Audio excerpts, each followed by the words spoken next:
photography! You are listening to the F11 Photography Podcast.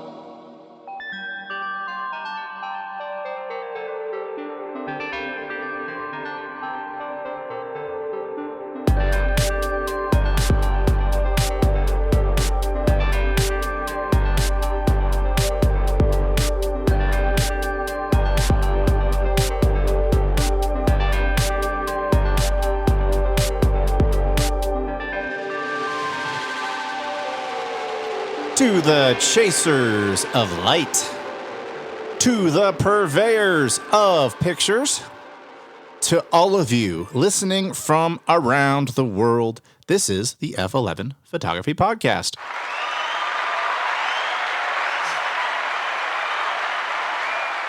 I am your host, Kevin Deal, along with your other host, the illustrious Brandon Gorrie. Oh, hello, gentry. How are we doing? I am well. How are you doing? Oh, it is so good to be back. I love waking up early on my Saturdays to get this done. That's awesome because it's Sunday. Point taken. Yeah, so you get to that point in life where you don't even know the day of the month, the day of the week. Yeah, I've been there, man. Yeah, I was in my 20s once. Hey, it's called 1099. This is that 1099 life. There are no weekends. That is true. That is true. So, what you been up to, man? Well, I noticed last night on eBay that Leica prices are dropping slightly, which is really exciting because I'll probably not buy a Leica, but no, other than that, it's been great. It's been a lot of photo shoots. It's a lot of editing, and we are gearing up for New York City in October. Can't wait to see how all that turns out for you. Yeah, I just got done shooting a couple digitals this morning for some models. Something that I've noticed that's kind of been odd, so if you're a photographer listening to this and you shoot portraits, I know you can probably identify with this. You sit down, you check your phone, and it says that you have an unread message, incoming message request, and you look, and of course you see at the other time, you also see simultaneously that you just got like 16 notifications, and you're like, okay, it's one of a few things. It's some traveling model, which we talked about in the past, who's sliding into your DMs, just, bombarding you with their rates, even though they don't say anything positive about your work. They're just there to make a buck. But the other thing that it typically is a retoucher. And, there's a right and a wrong way to solicit your services. I always find that a lot of these retouchers have like no tact whatsoever. They'll just be like, hey, I offer retouching services, blah, blah, blah, blah, blah. Looks like your photos could use some retouching or something like that. And you're like, whoa, wait, what? Like, I don't know about you, but in my experience, most of the retouchers who've reached out to me are from Eastern Europe, and they don't have that sort of like English knowledge. And so they just go the direct. I get a lot from Vietnam as well. Okay. And, but here's the thing. If you're gonna shoot your shot with me, you better be better at retouching than I am, because I think I do a decent job of retouching. I do a good enough job of retouching to where I can retouch my own portfolio, and I feel great about the results. Would I ever consider myself a retoucher? Would I ever go pursue a job as a professional retoucher? No, I do not consider myself to be on that level. But if you're going to approach me about wanting to retouch my work, you better damn well be on that level. And then you better be better than I am, because why would I hire somebody? Why would I pay somebody to do a worse job than I could do myself? That just doesn't make a lot of sense. It's not ringing any bells in my court either. But very seldom, I don't know about your experience, but very seldom have the people who reach out to me been terrible in any way, shape, or form. Usually they've got a pretty gnarly portfolio, and I would hire them if most of my work involved beauty.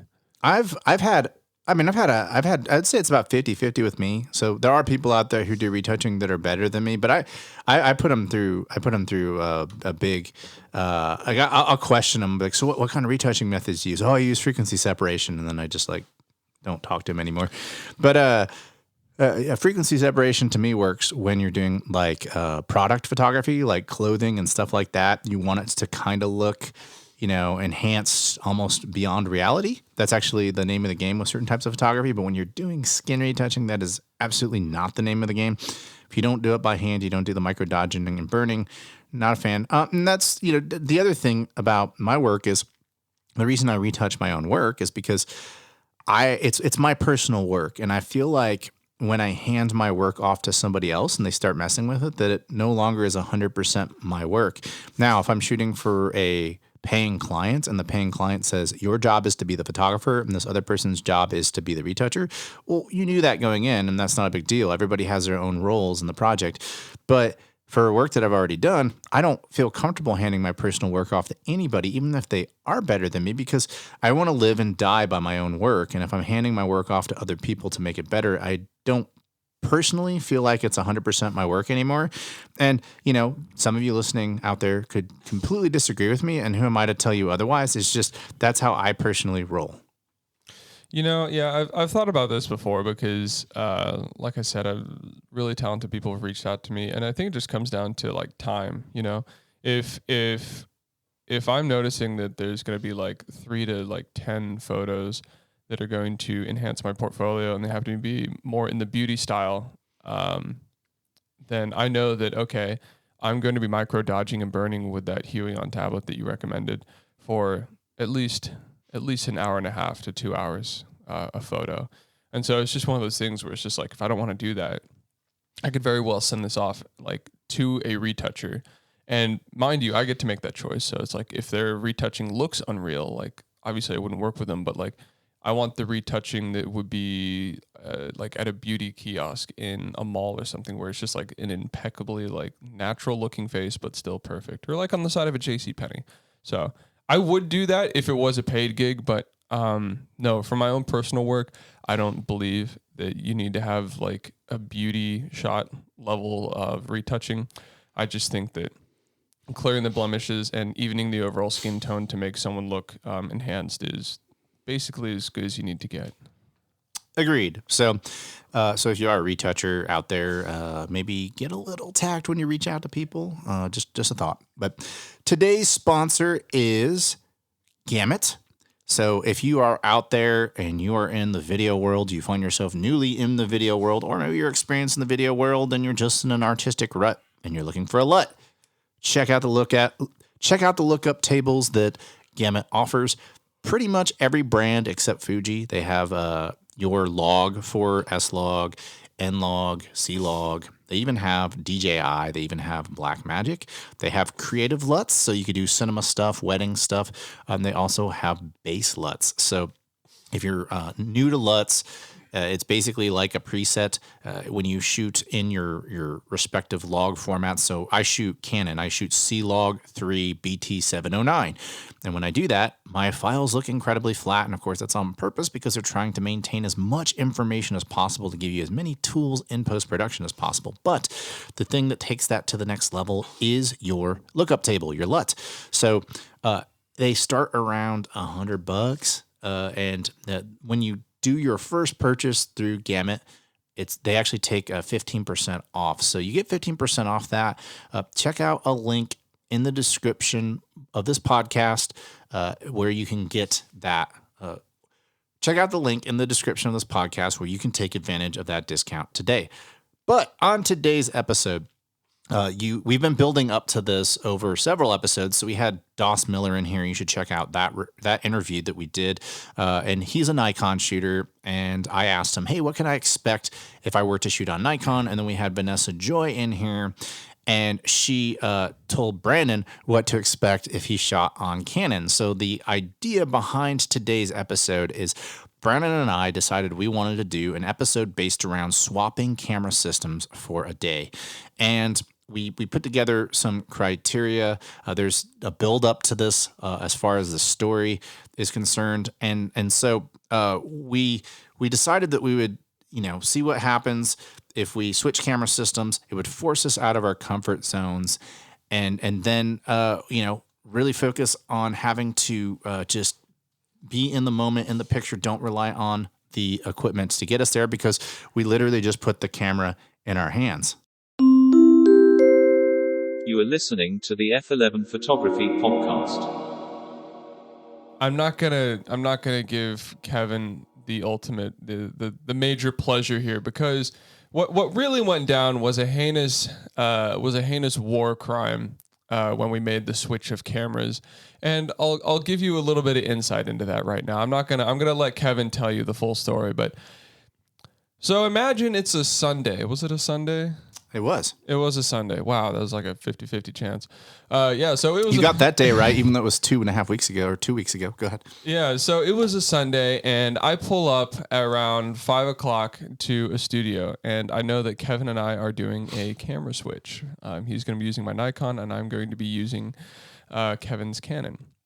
So I'm tired. I'd already been shooting for 6 hours that day, and it's the afternoon scaries had got me, and I was pulling up to the studio. And I'm hot and I'm sweaty, and there's the AC in the studio is not so great. I'm making, there's a bunch of new people there that I'm going to be shooting.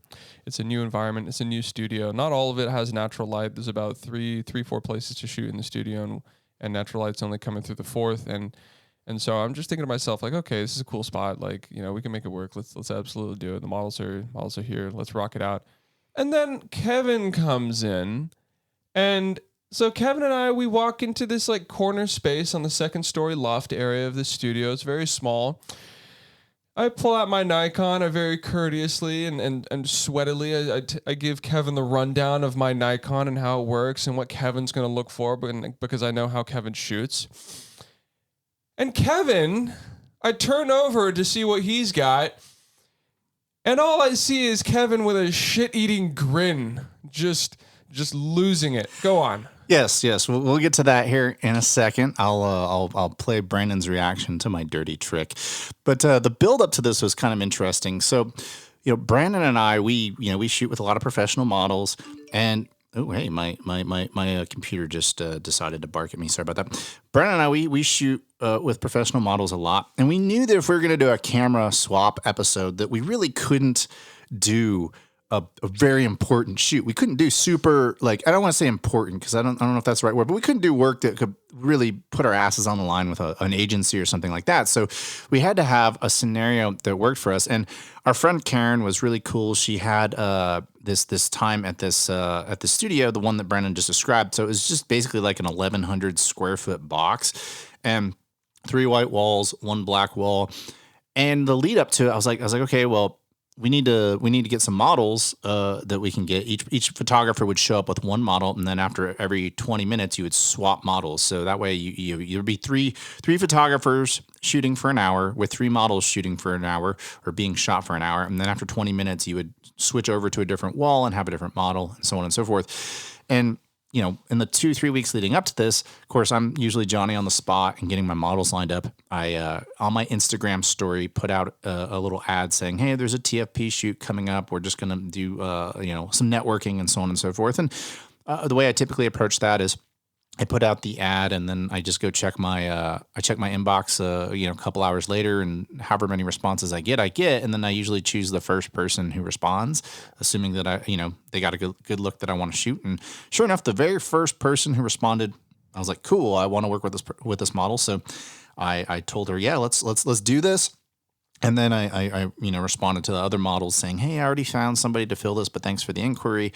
I'm great. I'm good to go. Right. And so 48 hours before the shoot starts, that particular model texts me and is like, hey, I got this paid gig I need to do. And of course, I'm not one of those people who's like, oh, fuck you canceled at the last minute. If you got a paid gig, I will always give a model like any clients, like, if you got a paid gig, you got a paid gig. This is for me to figure out. We're not making money here. You're not getting paid shooting with me. So I have to take that one for the team and say, okay, great. Yeah, go do your paid gig. It's totally fine. And so I found myself 48 hours before the shoot without a model. And I'm like, oh, okay. So I'm like, I go back to like, I of course, now at this point, it's 48 hours and all the models who originally responded have all made plans for the weekend because it's 48 hours. They're, whatever. They have shoots lined up. They're going to go see the new Barbie movie on a date, whatever. So I don't have anybody at this point. I'm like, ah, shit. So I was like, okay, well, I'll put out another ad again. And so I put out an ad again on my Facebook story. I'm not my Facebook story, my Instagram story. And A couple hours later, I see a message in my inbox and or message request, and I'm like, okay, cool. What is this? You know, and I didn't realize, like, it seems like anytime I ever put out a TFP request in my story, it really like puts that out to people who aren't my followers. I've had modeling agencies reach out to me in those situations. So anyway, I go to check my message request, and it's this fucking Ukrainian model who's signed with Elite, who's like, what do you have going on? I want to shoot with you. And I'm like, wait, no. I mean, she's like with Elite Miami and Elite Los Angeles. Like, she's with two of the Elite divisions. And if you're a listener and you're wondering what Elite Models is, like if you just type in like top 5 modeling agencies in the world, they show up. And so, you know, we opened this episode by saying, hey, this isn't exactly something we would want to do with a professional model. And the reason why, it's not that we devalue the shoot or anything like that. It's that it's a model who has a fully developed book usually, and the quality of work that they're doing campaigns for major brands and stuff like that. And what we're doing here is it's just a networking event. We're having fun, right? And so it's probably a waste of their time. So I'm just like, all awkwardly like, oh, I'm super flattered you saw my advertisement. I'm super flattered that you looked at my work and thought enough of it to reach out to me to ask me about this. I'm totally flattered, but how about we do a shoot in the future where I get you a stylist, I get an actual concept put together, and that way you may have something for your book for Elite Models. I don't think this is a good fit for you. But I was like, I was not expecting, like, you know, typically for these types of situations, you expect a model who's just like getting going and getting started to respond. I did not expect an Elite Models model to like slide into my DMs. It just makes you wonder what's going on with the algorithm, because that'll happen like every now and again to me as well. Not like ads, but just like I'll make a story that's so pertinent to my life, like, you know, like what's the best, you know, frozen fruit to go into a, you know, morning smoothie, and I'll get like someone replying from fucking like London that I've never met before. They're just like, oh yeah, no, like, you know, you should probably go with frozen strawberries, and I'm just like, what? Who are you? Yeah. Like, yeah, what? it is odd. I actually, it's weird. But anyway, so I found myself scrambling, and you know, the only inquiry I got is somebody that's like, I'm not gonna let you do this shoot with me. You're gonna be so bored. And so I messaged Karen, and I'm like, hey, and this is of course a day later, so we're about 24 hours to the shoot. I'm like, hey, Karen, I don't have a model. And she was like, well, you're Kevin Deal. You'll find a model. I'm like, what the fuck does that even mean? So I finally, like, one of the earlier models that responded 2-3 weeks earlier, she's got a day job. She's super busy. So she didn't respond to my, hey, my model fell through. Do you want to do it? She's a really awesome model named Lauren. I actually shot her wedding, but she responded, and I finally, the last minute, got a model lined up. And so we're good to go. And so to Brandon's point, Brandon was talking about how, we show up and there's all this stuff going on. And so Brandon talks about how we show up and we're you know, pulling out our cameras and we're you know, setting everything up. But here's what it sounded like. So hang tight. Yes. Okay. All right. So tell me about the what are we working with here? Okay, so we got a Nikon Z6, pretty simple stuff. The only thing that's going to be different from your Canon, from what you described, is just basically this is going to be shutter speed, and this is going to be aperture. Okay. How do I hit ISO? ISO button and then scroll? Yep. All right. Boom, right there. And if you need anything, you just hit the information button, and I've programmed it so that everything you could possibly need is there. I have it set to monochrome currently, but keep it there. Yeah, I don't even want to fuck with white balance right now. Yeah, so I told Brandon, like, keep it in monochrome, because like I'm in a new camera system. Like, I don't even want to dick with white balance. I know it's an auto white balance, but I was like, yeah, let's just keep it in monochrome.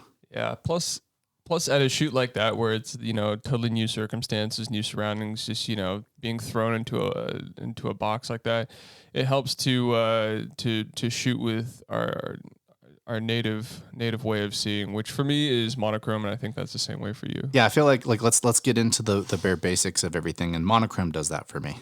So yeah, just give me monochrome. I'll go in later, and if I decide I like Nikon colors, I'll see it in Capture One. That's pretty much it. And then the autofocus is right here.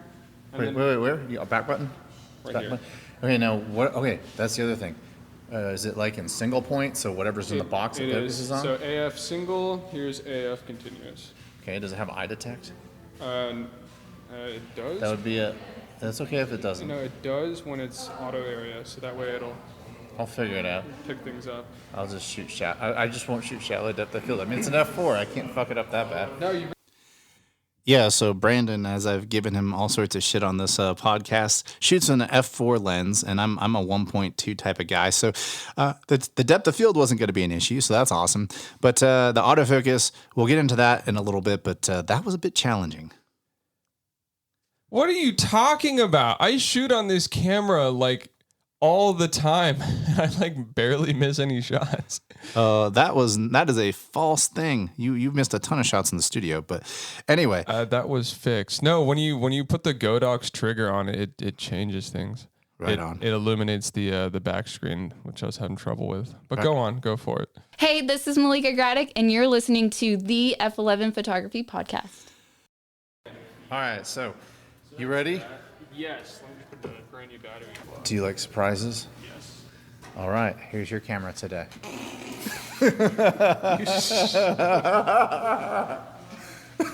Made my life so difficult, Kevin. Yes. So yeah, I pulled the big reveal on Brandon. And Brandon, what did I pull out of my bag? You pulled out a Fuji GFX with a fucking bellowed RB67 lens on it. Yeah, I decided to pull a fast one on him. So we had a buddy I talked about in the opening of my episode, our episode that we did last week, which was this guy Noe, who's a mutual friend of ours. We were hanging around, and he's actually the one who got me hooked up with the Pro Photo Lights that I talked about at the beginning of one of our episodes. And he and I were talking about the possibility. I was telling him about this episode I was going to do at Brandon, and we both kind of thought, hey, we should fuck with Brandon. I was like, yeah, I should give him my GFX and put a fucking 6x7, a 50-year-old 6x7 lens with no aperture ring and manual focus on there. And so Noe got the assist on that. And so, another reveal that Brandon is just finding out right now. That was a living hell. And also, Noe's going to pay for that. I don't know how I'm going to get retribution, but Noe will definitely pay for that. You hear that, Noe? You're going to get some. All right, let's continue the conversation here. So, you're shooting medium format today with a 50-year-old lens on it? With the depth of field of like a fingernail, bro. No, because it's 6x7. The maximum aperture on that's like 3 point something. Okay, so I don't think it has a battery in it. So let me get you one. Where's the Canon? It's got the night off. So Brandon didn't know. What Brandon didn't know is I have two compartments in my bag. I actually had the Canon in another compartment just in case he folded and just couldn't fucking make it work. But at this point in time, he has no idea. Brandon doesn't fold. Did you break it? No, I didn't break it. I just thought it would be a much better exercise for you if you were forced to get out of your comfort zone even more. Because all you got to do at Nikon is reverse everything. That's not a challenge. This is supposed to be a challenge. So here, turn it upside down. Okay. There you go. There's your battery. You put that in there like that.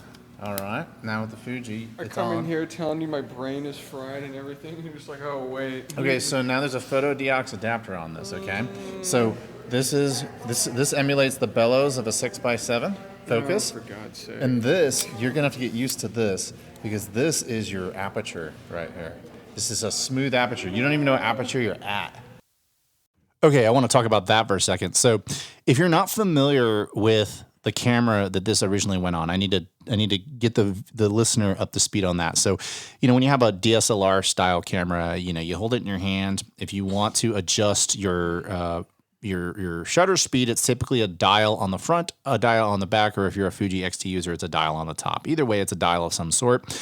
And if you adjust the aperture ring, if you're the PASM style like Brandon and I are on Canon and Nikon, it's another dial usually. And then if you're a Fuji user, sometimes there's a clickable aperture ring on your lens itself. And Brandon shoots a clickable aperture ring on his Mamiya 645 medium format film camera. And in this case, we're using its bigger brother, the Mamiya 6.7 lenses. And if you shoot on a Mamiya 6.7, it also has a clickable aperture ring. But in addition to that, when you focus with a big camera like a Mamiya 6.7, it has a bellows system. So if you guys have seen like those old timey cameras where the guy puts his head in there and it looks like there's like an accordion type thing as it moves back and forth, that's the bellows. And so in order to take a 6x7 lens and put it on any sort of SLR type body, you need to emulate a bellows system. And so there's a big focus ring on this adapter, this photo deox adapter, that moves the lens forward and backward, just like on a bellows system. But that in and of itself is not that big of a deal. That's just like manual focus. At the end of the day, it kind of translates to manual focus. Where the real challenge was on the aperture. And so I talked about an aperture ring. You click it, it's at f5.6. You click it, it's at f8. You click it, it's at f11. You have stepped, repeatable places you can go to on a medium format film camera, or if you're a Fuji user, on a clickable aperture ring for a Fuji camera, modern digital SLR. But in this case, this photo deox adapter, because you're actually using a leaf shutter lens that has a clickable aperture ring on it, you can't adjust the aperture at the lens itself because of the way it communicates. So there has to be this variable ring. And so the variable ring on the photo deox adapter, you don't know what aperture you're at. Talk about that, Brandon. Yeah, that was a nightmare. I really didn't like that. Thinking back to it right now, I'm actually like, I can remember viscerally just how much I didn't like that. So a little bit about the aperture is what Kevin's using a lot of math to describe and a lot of technical terms to just basically say that, okay, there was no steps on the aperture, and I'll just tell you what the experience is like, okay? So you've got your hand on the aperture ring and you turn it about 1/8 of an inch in circumference, and then the aperture is wide open, and then you reverse it about 1/8 of an inch and your picture goes black. So you've got 1/8 of an inch of space to go from 2.8 or whatever the fuck it was to you don't have an image. So God knows at what aperture I was shooting in there. And I can tell you right now, no single photo was within even 1 or 2 stops of the same aperture. Why? And I'm getting ahead here because I'm sure Kevin wants to like give me like another 3 hours of context. But why was everything so like stops away from each other? Because the aperture ring was so sensitive that you could accidentally like just like hit it on your hand as your hand's trying to look for the focusing ring, and suddenly the photo goes dark.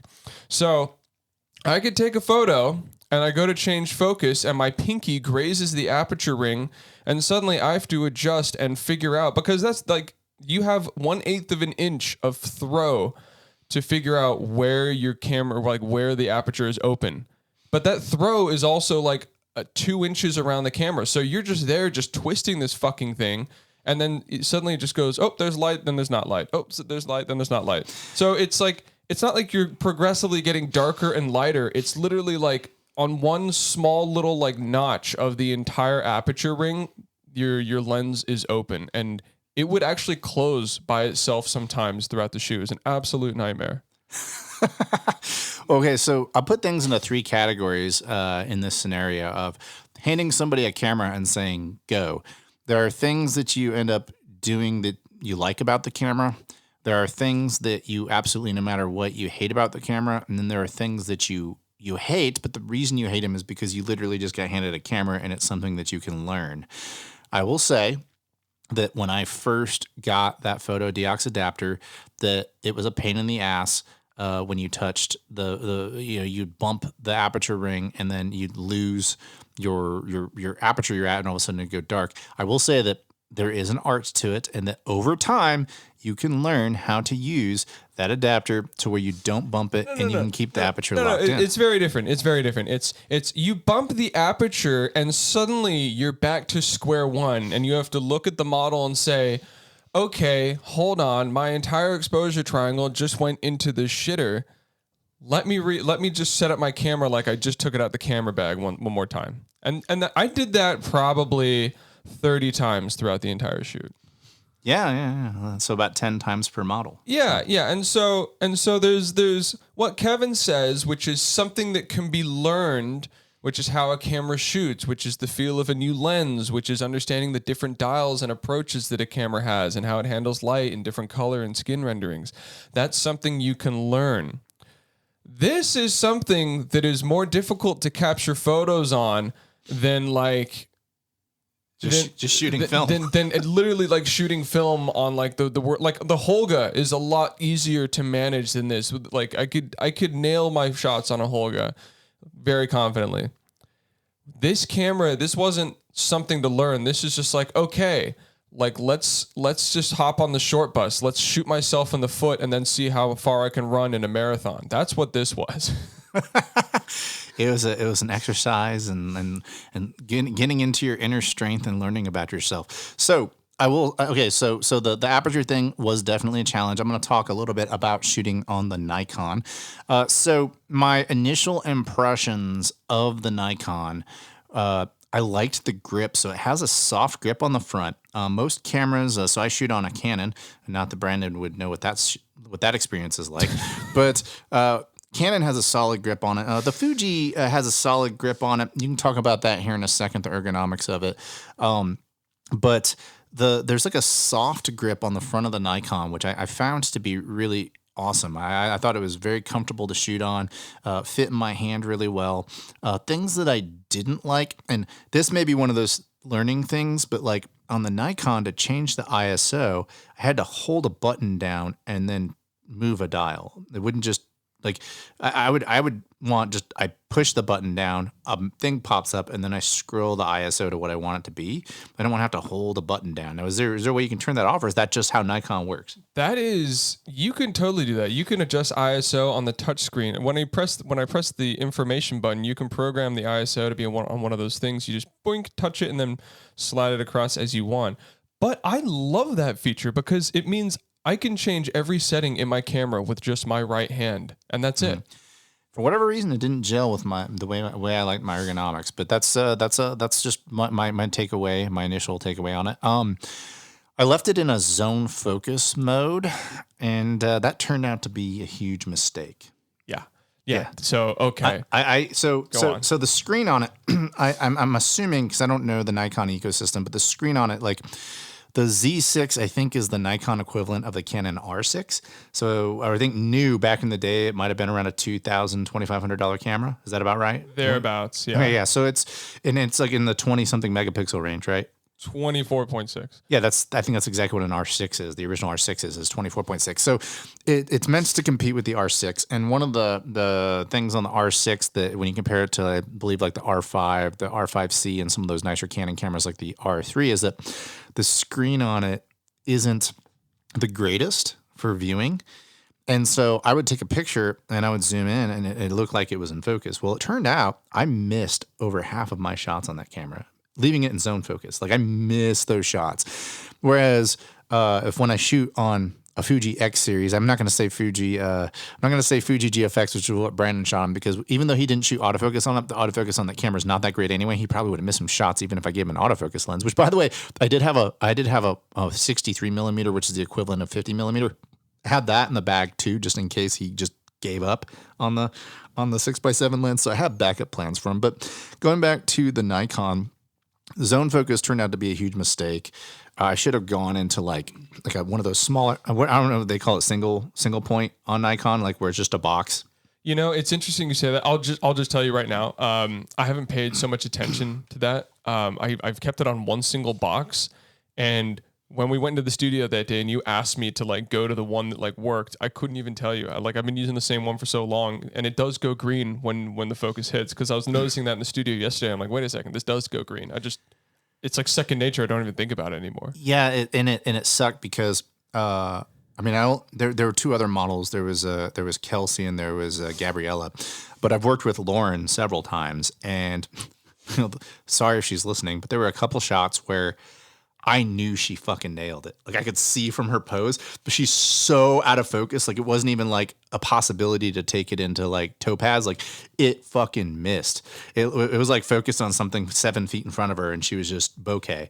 And so I'm like, oh man, that was the shot. Now, thankfully we got, looking through the files, I think we got some good shots. I want to talk a little bit about the Nikon colors. So, as you heard at the top of the episode when we started, letting this whole process unfold, we talked about shooting in monochrome only. I decided that I was going to challenge myself a little bit because, I got the easy route, definitely compared to Brandon. And so I was like, well, I'm going to challenge myself because if I am going to switch a camera system, I'm going to throw some of these shots into color and I'm going to see what I can get done with the Nikon colors. Now with Kelsey, and we're going to post all of these pictures at f11pod.com/swap. That's f11pod.com/swap, SWAP. We're going to post like our favorite 3 shots of each model. We'll post some behind the scenes shots. That way, when you hear us talking about stuff, you have a way to go and reference what we're talking about. But Kelsey, all of her shots were in monochrome, and that was the second model I shot with. But when I went back in, I looked at some of these shots that I took of Lauren, who was the first model I worked with, and I threw a lot of her shots into color. And I will say, I like the Nikon colors. I thought they did an incredible job. The thing that really threw me off with Nikon was the white balance. I found myself having to de-green things. I found that everything was super fucking green with the Nikon. And so, especially like in the highlights. And so I was having to move my Capture One slider over a little bit. But as you look through the shots that I took, I really went to, when you throw yourself in a situation where you're like, oh my God, I have this new camera. I have no idea what's going on. You tend to, be like water. You take the path of least resistance. And so I took what the room gave me, and the room really gave me a lot of minimalist vibes. I mean, just big ass white walls. And so I was like, and negative space. And so I took the models and I was like, all right, I'm going to build these very negative space type scenes around them and see what I can pull off. And I think all 3 models did a really good job. But the Nikon colors, and I think this is a characteristic of zoom lenses, is zoom lenses tends to be softer. Well, they are softer than prime lenses. And I tend to shoot on prime lenses, but I find that, so even like my Canon RF 28-70 f2, when I shoot on it, it has just this different vibe than my prime lenses. The word I always think of is like a magazine look. And I found that Brandon's, he had a 24-70 f4 lens, which I also felt like gave me kind of a magazine type look, kind of in the same vibe as my 28-70 f2 that I shoot on Canon. And I just think it's a characteristic of zoom lenses. I thought I did a really good job. Obviously, because I shoot at 1.2 f2 2.8, the fact that it was an f4 lens really fucked my world up. I found that even though so the space we shot in, it was a mixture of natural light, and then they had just shitty fluorescent lights above, which of course totally screw up your white balance, which is why I started off in monochrome. But as I challenged myself, I was able to get those colors the way I wanted to get them. But overall, I thought the experience of shooting on Nikon was great. My takeaway is that most of the things that I didn't like about it are things that I just didn't know I could change, because I literally just got handed a camera 5 seconds ago and was like, sink or swim. And the things that I ran into, obviously there was the zone focus issue. The colors were workable, more muted, like you said. But the other thing is just at one point in time, I hit a button somewhere and I could no longer, no matter how many times I hit the little thing near the eyepiece, the viewfinder, I couldn't look through the viewfinder. So I ended up having to shoot through the LCD screen the rest of the shoot. Somehow halfway through, I bumped it. I don't know what I did. I did that yesterday, but yeah, no, it has 3 modes. There's monitor only, there's viewfinder only, and then there's prioritized viewfinder, which is nice. So it's you can look at the LCD screen on the back, and then when you put your eye up to the viewfinder, it just goes to the viewfinder, which is nice. This is Katrina Brown, and you're listening to the F11 Photography Podcast. I talked about the Nikon. I talked about the things that I liked about it. It is absolutely a professional camera system. I mean, obviously, you can just look at Brandon's work. Clearly, you can make money off that camera. And I talked about my hits, which I'm sharing on the f11pod.com website /swap. For you personally, were you able to get any hits at all on the GFX? kind of like your experience. The shots that I was most looking forward to editing, I brought them up on Capture One, and they were just so painfully out of focus. And the quality of the out of focus, like the quality of the blur, is actually, it was really strange. But I didn't. Maybe one in 5 of my shots was in focus, and it was. I'll be brutally honest. Is I didn't have the mental bandwidth in the moment to even notice anything about the camera. Like all I was focused on, because like okay, like just to let you guys know, like it's got an RB or RZ67 lens on it with a bellow adapter as well. Those are like solid brass lenses. They are so heavy. The GFX100 as well, in and of itself, is also really heavy. So it's so just to get everybody calibrated here. I gave him a 50 milli. What I gave him about a normal field of view, which in the world of it's funny. It's actually a 50 millimeter, but then in 6x7 it goes down to like 28. But then when you go back to a 3x4 aspect ratio on a GFX, it kind of zooms back into normal field of view. But anyway, just to give you an idea of size, it's more or less like a 70 to 200.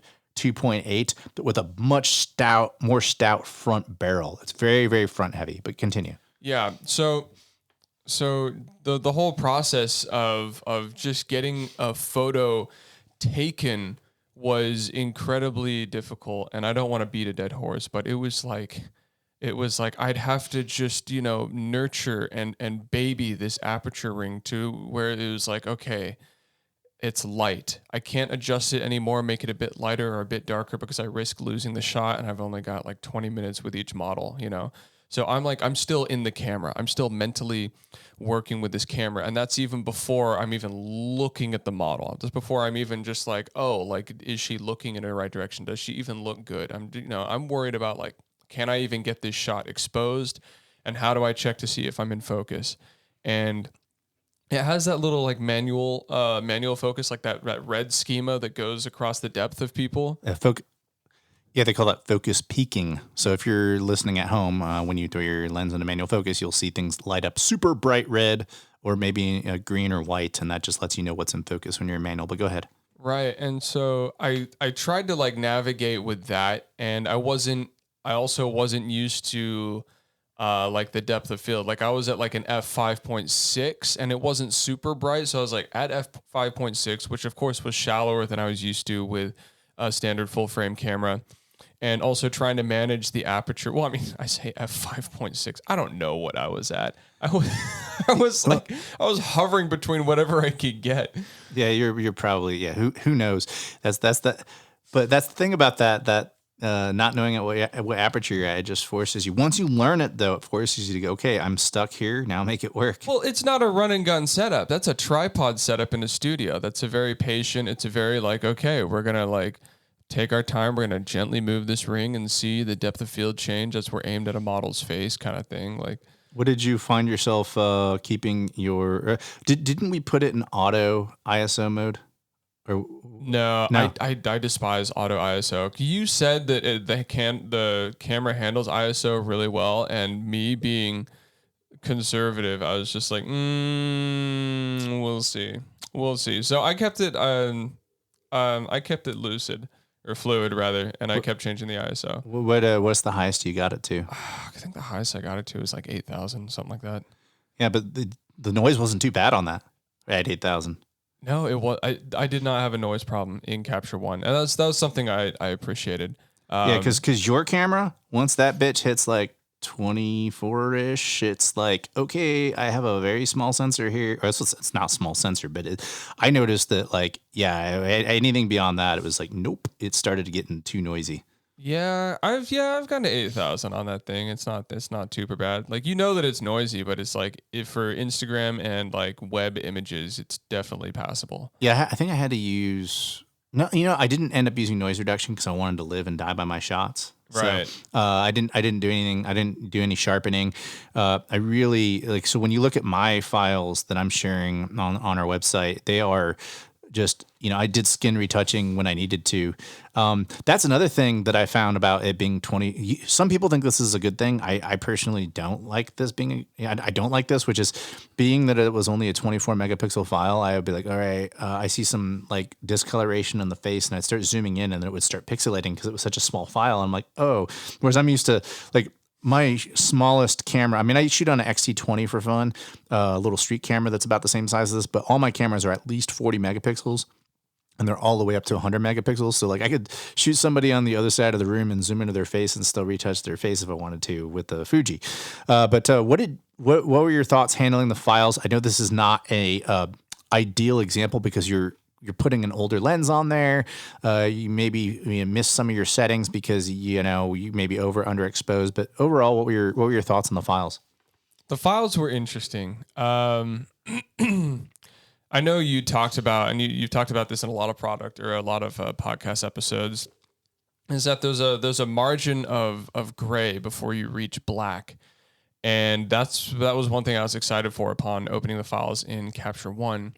And for whatever reason, I don't know how I fucked up or what I did importing them in, but I didn't get that. In fact, most of the photos were extremely high contrast and in their native color were extremely like punchy. And I was just like, I don't know what to do with this. That's the lens. So that's that 6x7 lens. Highlights blow out easier on it, and things like that. And I don't think that this was a good example for you to experience those extra shades of black. I think A, you need to use a native lens, which you weren't doing, and B, as a lot of you will see in the pictures that we're sharing, this is a very high key room, and there aren't a lot of opportunities for it to get dark enough to get pure black. So if you're shooting a low key studio shoot, moody lighting where things fade definitely to black, that's where you'll really experience that more. So yeah. So basically, everyone that's listening is everything that Kevin has celebrated about this camera. Every last I handicapped detail, it. Yeah, it's I wasn't able to enjoy whatsoever. So upon opening the files in Capture One, they were all heavily contrasted, which means the sliders couldn't do dick. I've got a high dynamic range file with a really high contrast lens on there, which basically means that the sliders don't act normally, which made them almost fucking useless. So like if I wanted to up my shadows or blacks, those were basically the same slider because the contrast was so high and the dynamic range was so high that upping my shadows and upping my blacks basically did the same thing if I wanted to bring the photo out. And then, like you said, with blown out highlights, if I wanted to increase the exposure because I couldn't use the blacks or the shadows to kind of like balance the image, the highlights would be blown out immediately. So you ask what it was like handling the files. It was inconclusive. It was terrible. If I wanted to get the contrast that I could have gotten naturally with my Nikon, granted, I'm not shitting on the camera. You gave me a very crazy setup that I would take me weeks to get used to. It took me a while. Yeah, I would have to go in and manually dodge and burn to get my files to look anywhere near something that I'd want to show the world, to be honest. Okay, so that aside, did you nail any shots? Yes, I nailed a couple of shots. And when I say nailed a couple of shots, I mean I didn't nail the shots I wanted to nail. Is I more or less had to pick from the photos in focus and then go, okay, what are the best of these? So I think the next natural logical progression in this conversation is I should let you borrow my GFX with the native lenses, with autofocus, with an aperture ring, and then you should let me borrow your Mamiya 645, and we should do a swap episode based off of that because you don't have any other cameras to loan me other than your Nikon, whatever that 35 millimeter is, and I don't like shooting 35 millimeters, so. Yeah. I mean, I've got a Rolleiflex, but did this experience intrigue you to want to learn a little bit more about the camera, shooting it the way it was meant to be shot? That's the thing, Kevin. Like that's what I'm trying to tell you is I don't want to come in here and be a Scrooge, but it was a terrible experience. There wasn't a single moment of relief from picking up the camera to finishing the files. I was just like, God, this is the most grueling, like nothing works. It was so terrible. I wish I could come in here and say like, oh, there was this, redeeming factor where like I was just like gobsmacked by I wasn't. I wasn't, and I just, I went after that. I'll tell you what I did is I looked up a GFX, just YouTube review where some guy went out into the wilderness and shot like, sunrise in Australia. And I was just like, okay, let's just see. I needed more, I couldn't come out of that experience and go like, fuck, like there's nothing here. I needed to see what it could do. We heard that, folks. He said he needed more. So I think we are going to do a part 2 swap.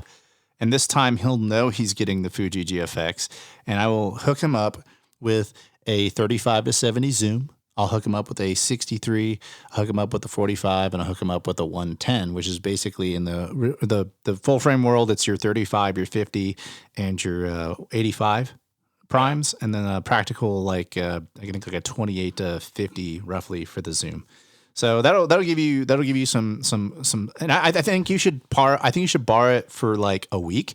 Then you should try it on a location shoot, and you should try it on a studio shoot. And I've got the triggers, of course, here in our studio. You can use. It's no different than shooting on your Nikon, but you may want me around for the studio shoot just in case you run into shit with your flash. Yeah, no, it was the idea of shooting 100 megapixels and like, it's a tank, it really is a tank. It's a slow moving, Paris gun, but like when it hits. And that's what I know about the camera. I know that it's a slow moving, behemoth.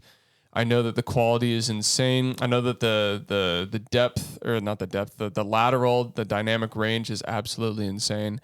It just had to be in the right time and place and with the right lens to take advantage of that. Yeah, I have to take full responsibility for ruining this experience for Brandon, but it created a better experience for all of you. Thank you. That does it for today's episode. I want to thank Karen Lawler for putting together that get together with all the photographers. So it gave Brandon and I a venue to complete this exercise. Thank each and every one of you for listening. Check us out at the f11pod.com. That's f11pod.com. You can also use the handle f11pod on Instagram and Twitter and all the other social medias out there. So until next time, kids, chase light and not algorithms.